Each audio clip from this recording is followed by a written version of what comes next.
Welcome to the Jazz Ranch. Welcome, hip cats, groovy chicks, and finger-popping daddies. I'm your alter dominant ego man. And I must tell you that you all have an alter ego. You know, he's checking up on you. And, you know, so I check him on the KH. And, you know, he did a video tonight, and he was doing the performance. In the middle of it, he sneezed.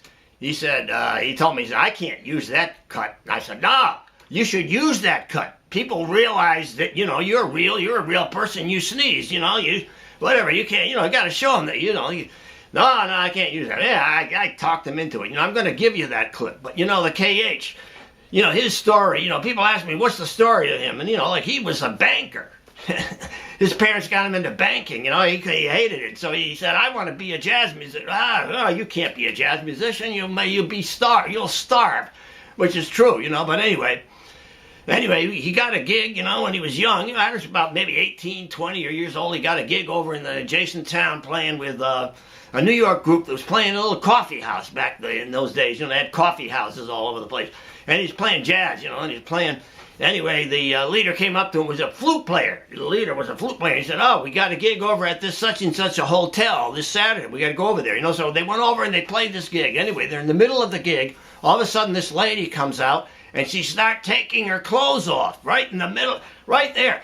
What they didn't realize is they were backing up exotic dancers. That's what they call them. You know, they're glorified strippers or whatever you want to call them. They're exotic dancers. They were talented, though. They were good at it.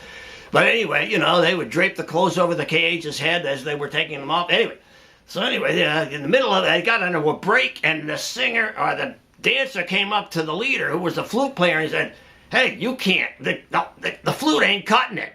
You got to get a saxophone in here right away, you know. So Sammy panicked. You know, he called up Hartford, and he got Bobby Johnson to come down and play sax. He saved the gig. They had the gig for the whole summer, you know, because of the saxophone player, you know. And anyway, like, so he dug the KH, you know, Bobby Johnson dug the KH. He said, I got a gig for you up in Hartford. So he went up to Hartford, and he got into a house band with a great bass player and drummer.